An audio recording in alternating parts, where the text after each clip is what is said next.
Hello there YouTube, it's again Grim Reaper 1312 also known as Nihilus, and as I promised, there's going to be one fanfiction to start this whole thing off again. It's going to be a one chapter fanfiction named 5 Things That Never Happened to Twilight Sparkle. It's all about 5 points in time. Twilight did something in the show, and now the author wants to show us what if she did something else. We'll get right started with 5 things that never happened to Twilight Sparkle. First, you should make friends, Twilight. College isn't just for studying, it's a whole package. Don't avoid the social scene just because some dusty old book is calling your name. There you are, Twilight. Twilight's natural inclination to bolt and run raised its ugly head. It wasn't that she didn't like the other ponies at Canterlot University. She didn't know them well enough to dislike them. However, they seemed to know her, which was a disquieting thing, as she had never sought out any of them. The undergraduates looked up to her as Princess Celestia's personal student, with the kind of awe usually reserved for celebrities in the off-campus world. They were nice enough, Twilight supposed. By virtue of the fact they were at the university, she knew they were studious and knowledgeable. Probably some of them had the ability to converse for more than 5 minutes about Starswell the Bearded's theory of temporal relativity, or Silvertongue the Gifted's principles of esoteric mechanics. It was just that, well, after discussing those with the one pony in all Equestria who had actually met Starswell and Silvertongue, talking with any pony else just seemed redundant. Other than magic, what else was she supposed to talk about with other students with whom she had nothing else in common? Undaunted by her lukewarm responses, the undergrad still often extended her invitations to things, though she suspected it was less to do with her own reputation as the life and soul of a party, and more to do with the vague hope that if they did, the princess herself might drop by. And who would blame them? Princess Celestia was the beginning and end of Twilight's social life, since her brother went on his last tour of duty. Shining armor. His words from the day she moved out of their family home and onto the college campus came back to her as she was confronted with 3 of the 4 most persistent students in the whole university. The location of their 4th member soon became apparent. Moondancer's having a little get-together in the West Courtyard. You wanna come? They all leaned towards her eagerly. Twilight wasn't great at reading facial cues or body language, but they seemed genuinely willing to include her. Nevertheless, her usual response hovered on her lips. "Oh, sorry, girls. I've got a lot of studying to catch up on." Her saddlebag was heavy with the tome she had been reading. It was only an old foal storybook, with big pictures and simple language, but it had been useful to refamiliarize herself with some myths and legends in preparation for the essay she was planning on Indo-Equestrian cultural manifestations of magic in literature. Her brain itched to get back to her room and tasked Spike with finding her more reading material on the Mare and the Moon. Don't avoid the social scene just because some dusty old book is calling your name. Shining Armor's parting words rang through her mind like a knell.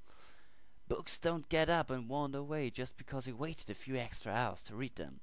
Have fun in other ways too. Otherwise, it will be your school graduation ball all over again. The graduation ball, which Twilight had skipped because no pony had asked her to go. Instead, Shining Armor had found her in her bedroom at home, already going over the reading material for her college courses, even though they were still an entire summer away. That it was several years ago now. She had blown through her courses faster than any pony ever before her, gaining a degree and a master's in half the time they should have taken since then. She still got a little thrill to think that she had come so far, so fast, that Princess Celestia herself was the only one who could teach her anything these days. Well, about academia, at least, though she had intimidated Twilight should learn other things during their last lesson. You should live life without regrets, Twilight. That brain of yours is big enough already. Don't let your heart shrivel up in the meantime, okay, Brainiac?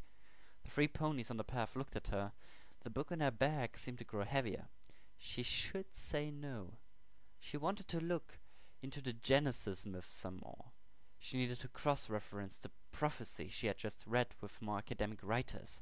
She needed to— "Come on, Twilight," said the mare who had spoken.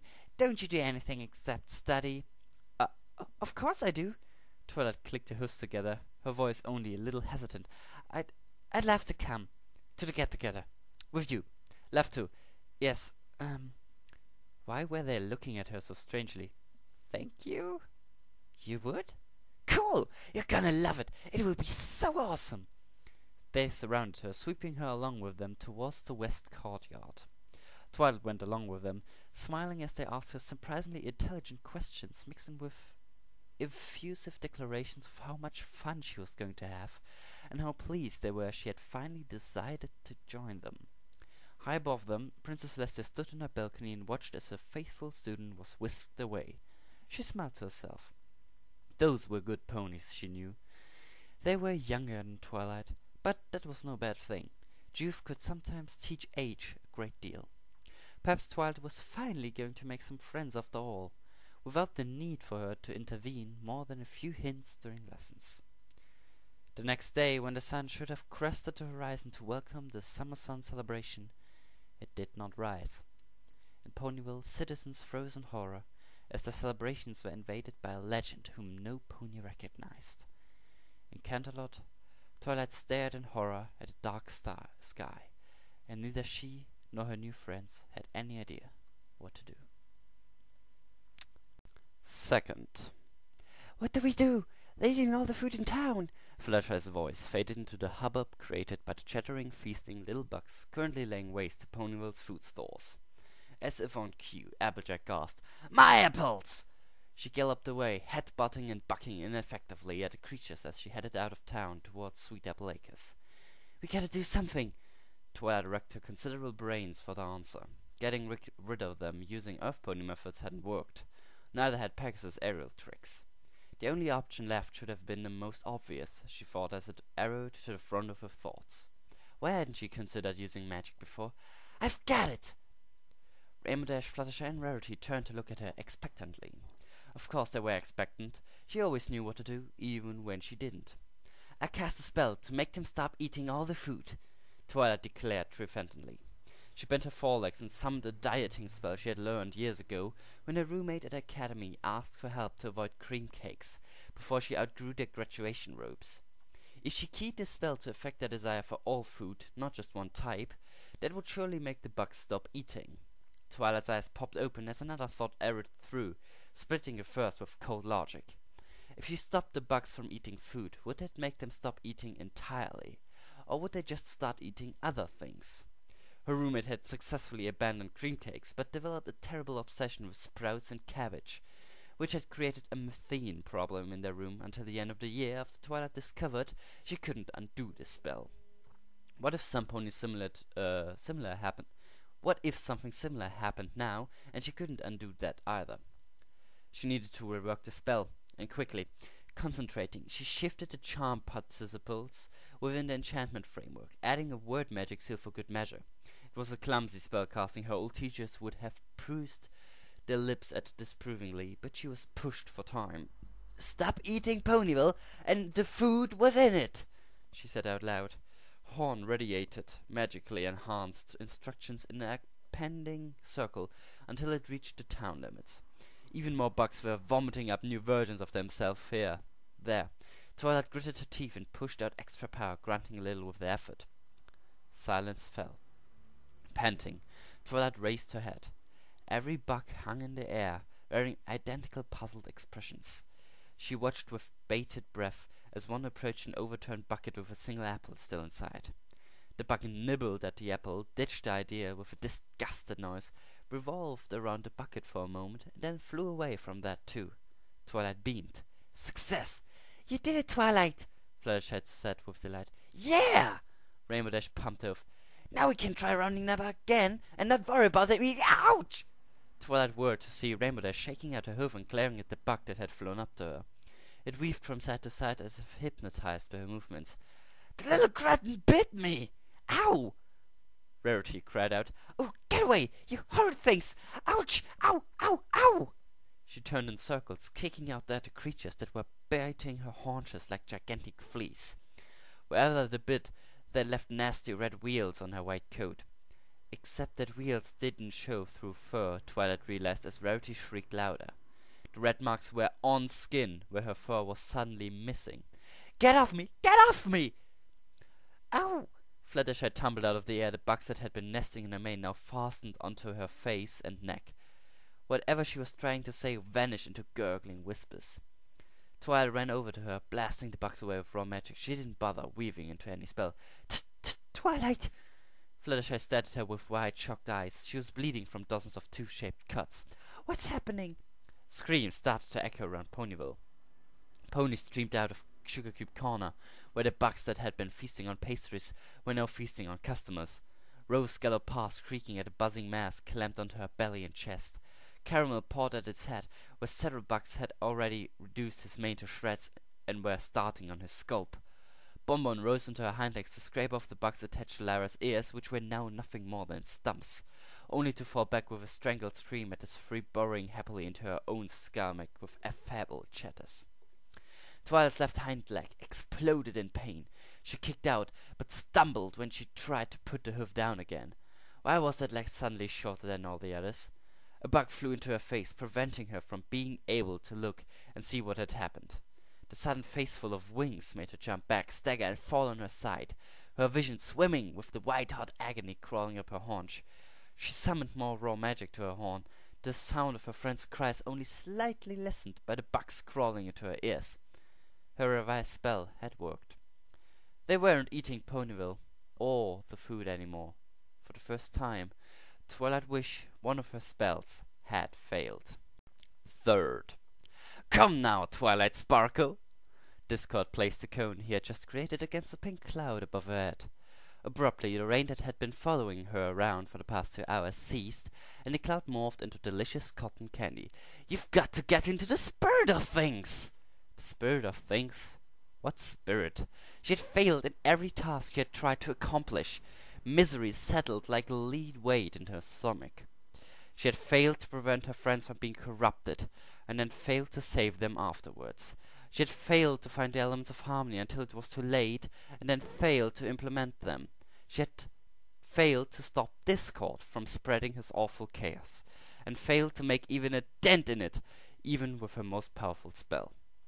After her friends abandoned her outside her home, she had wandered around Ponyville trying even more dejectedly to fix things, but all to no avail. Like an infectious disease, chaos spread outward from Ponyville, and she could do nothing to curtail its range. Most of all, she had failed to accomplish anything Princess Celeste had asked her for. Equestria was doomed. Her teacher probably hated her for so many failures. Her friends would never be her friends again, and her family would be ashamed of her. Who could possibly be proud of a daughter or sister who was so big a failure she couldn't even figure out a simple riddle before it cost her everything she held dear? So much for Brainiac Sparkle. Shining Armor would probably call her something else now, if he ever spoke to her again.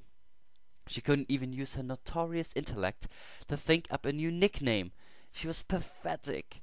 Discord licked up a massive clump of cotton candy with every sign he was enjoying it. Or maybe he was enjoying her misery. Maybe he would produce another cone and turn her into something to be consumed. At least then she wouldn't feel so bad. "After all," he continued, spreading his arms wide, "this is your new home!" Twilight looked around. Ponyville wasn't even a shell of itself. She felt sick. She had done this. It was all her fault. Her self-assurance had drained away, leaving her grey and washed out and a failure. "Not any more," she replied morosely. She took a few steps towards her home, which was at least still right side up. Then she stopped. Spike was in there. Spike had always had faith in her. She couldn't bear to face him now. She couldn't bear to face him or anyone else ever again.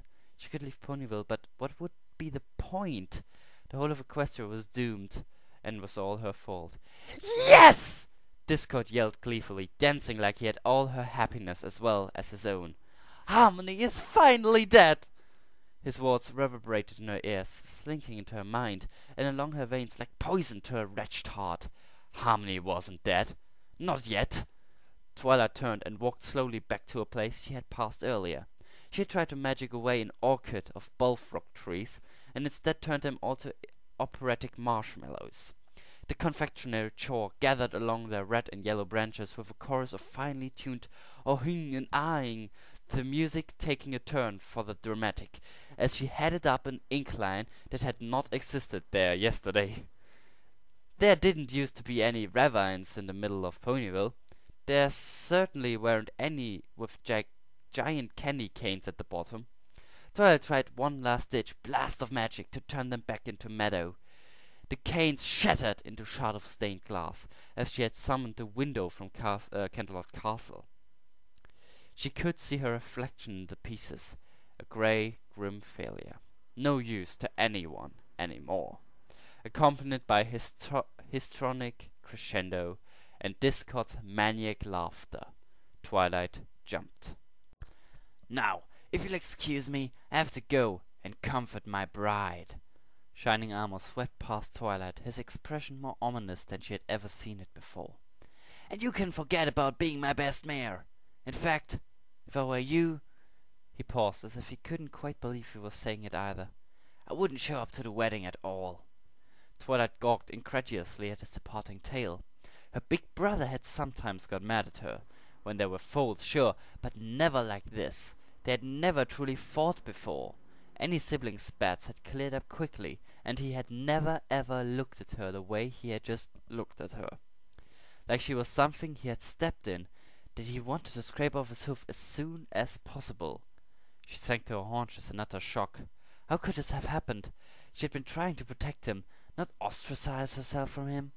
How couldn't he see that? Everything she had said had been because she loved her brother and wanted him to be safe. Okay, so she had been wrong on a few things. Okay, a lot of things. But her intentions had been good. That had to count for something, right? Right? Come on, y'all. Applejack could barely conceal her anger. Let's go check on the princess. Even her friends were mad at her.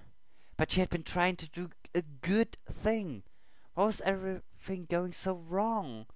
Before any pony could see the tears in her eyes, Twilight leapt to her hoofs and galloped out of the doors. She ran blindly, pulling up short when she heard voices ahead of her. Why does she hate me so much?" Cadence sobbed. We used to be so close." "Shh, it's okay," Shining soothed. "Twilly doesn't hate you, sweetie.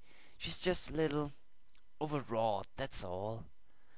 "Overwrought is complaining about the color of the flowers in her mane, or the length of her hamelin," Cadence choked. "She's going to ruin the wedding." Her sobs became muffled, no doubt, as Shining pulled her close and let her cry into his mane. Or maybe it was his chest. Maybe they were hugging. Loving couples hugged, didn't they? "No, she won't," Shining said more firmly. "I won't let her." Twilight's heart lurched. She hurried out of the castle, avoiding the main corridors where she might meet other ponies from the wedding party. Instead, she escaped through one of the servant entrances by the kitchens, which emptied out onto a side street. Once there, she vacillated, unsure where to go. She couldn't go back inside. She had been awful to Cadence and, by corollary, to Shining. She could have gained a sister. Instead, she may have just lost her brother. Choking back her own sobs, Twilight picked a direction and ran. Should she go home? Mom and Dad might understand. Or maybe they wouldn't when she explained what she had done. She couldn't spoil the wedding for them, too. The sign for Canterlot Central Station loomed ahead of her like an omen, and she cantered gratefully towards it. She consulted the timetable and saw that the next train back to Ponyville was due to start out in 10 minutes. Fate seemed to agree with her that it was time to leave. She charged a ticket to the royal account they had all been given codes for when they arrived to help organize the wedding. Princess Celestia would understand. Twilight cringed as she remembered the prince's expression when she had teleported around Cadence, throwing accusations at her like a piece of sharp gravel. Now she was away from the castle, and with Shining's explanations rising in her head, her suspicions seemed stupid. Her behavior on the other hoof was not just stupid, but cruel. Help organize the wedding? No. Help ruin? Yes. Shining was right. The wedding would be better off without her participation. Twilight sat in the carriage as the train rattled its way out of the capital, not looking out of the window once. Fifth, Bourgeois by the success of her anti-gravity spell, as well as not needing to use it to stop herself falling on her head this time, Twilight stepped unthinkingly towards the crystal heart. Immediately, she set hoof on the light blue star mosaic on the floor. A noise like the largest sword in the world being unsheathed cut through the air. Not even the whistle of a high-altitude wind was enough to block out the distinctive noise of an alarm spell being triggered. She had a split second to react. Instinctively, she leapt for the crystal heart. If she could just get to it, everything would be okay. She could knock it towards Spike, but he didn't know how to use it, and it would just make him a defenseless target. It was her responsibility to defeat Sombra. The crystal heart was the only thing that could defeat him. If she could just get to it before whatever magic she had triggered had time to materialize, she grabbed the glowing crystal and held it to her chest as gigantic black shards knifed up from the floor around her. They formed a ring encasing her within it. On the other side she heard Spike cry out to her name and the sound of distant snarl. Unable to land all four hoofs, Twilight slid on her shoulder and fetched up against one of the walls. She scrambled back at the cold, hot, slippery, stinging wrongness of it. She had encountered evil magic only a few times in her life, and none of it had ever felt as bad as that brief touch. She cowered in the center of the mosaic like a frightened filly who could hear the bully's approaching hoofsteps. King Sombra didn't make hoofsteps.